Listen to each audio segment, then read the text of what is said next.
Today, we're diving into a career path in India that's, well, it's really more of a calling. It's so demanding, so respected, that people often say it's a mission, not just a job. We are, of course, talking about the Indian Administrative Service. Just take a second and really think about that question. I mean, imagine a job where the decisions you make on a Tuesday could change the lives of an entire district or help shape a policy that affects the whole nation. That's the kind of scale we're talking about here.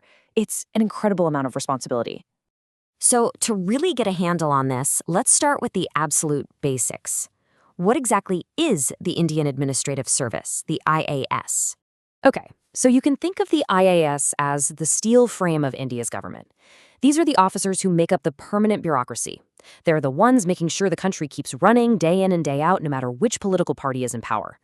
They are the absolute top tier of civil servants. And this is so important to understand. An IAS officer isn't just some bureaucrat pushing papers. Not at all. They're on the front lines, taking a new government policy and making it a reality, whether that's a healthcare program in a tiny village or a massive new highway. But at the same time, they're also in the rooms where the big decisions get made, advising ministers and helping to write the very laws of the land. So, how do you get into a service like this? Well, here's the thing. It's not easy. You have to get through what many people consider to be one of the toughest, most competitive exams in the entire world.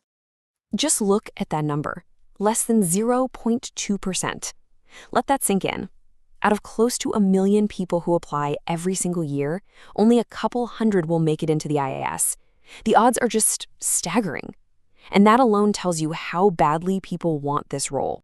And this really shows you why that success rate is so incredibly low. It's a grueling 3-part marathon. First, the prelims, which basically acts as a giant filter to weed out most of the applicants. Then, if you make it through that, you've got the mains exam, an exhaustive, deep dive into your knowledge and your ability to think critically. And finally, there's the interview. This isn't about what you know anymore. It's about who you are, your integrity, how you handle pressure. Are you cut out to be a leader? But here's the beautiful part of this whole brutal process. It is designed to be a level playing field. It doesn't matter who you are or where you come from. If you're an Indian citizen with a college degree, you get a shot. Your family's name, your financial status, none of that matters. It all comes down to what you know and how hard you're willing to work. All right, so let's imagine you've done it. You've beaten the odds, you've passed the gauntlet. What happens then? What's life really like once you become an IAS officer? Well, the career itself is a fascinating journey.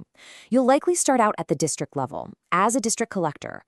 Think of it like being the CEO of a district with millions of people. You're handling everything from law and order to disaster relief. But as you gain experience, you start to climb.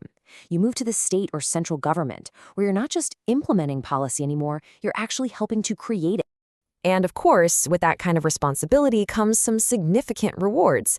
But you might be surprised to learn that the biggest ones really have nothing to do with money.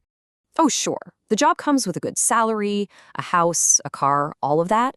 But if you talk to any officer, they'll tell you the real reward, the real perk, is seeing a school you helped get built open its doors, or seeing a community you protected during a flood get back on its feet. It's this incredible, unique opportunity to serve and directly shape the future of your country. But we have to be honest here. A life of service like this comes with a pretty heavy price. This is, without a doubt, one of the most demanding jobs on the planet. The hours are brutal. The work never really stops. Officers have to be masters of diplomacy, constantly navigating intense political pressures while staying true to their mission. And every single day, you're making high-stakes decisions that can literally change thousands of lives. It takes a special kind of person with unbelievable integrity and dedication. Which, brings us right back to where we started. When you really look at the huge challenges on one hand and the incredible rewards on the other, it becomes so clear why being an IAS officer is so much more than just a career. This quote right here says it all. It gets to the very heart of the service. The power an IAS officer has isn't meant for them personally.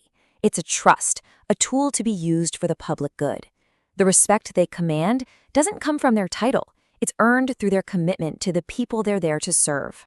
So, I'll just leave you with this question. If you're the kind of person who genuinely dreams of making society better, who wants to lead with integrity, and who feels that deep pull towards public service, then maybe, just maybe, the Indian Administrative Service isn't just a job you could do. Perhaps it's your calling.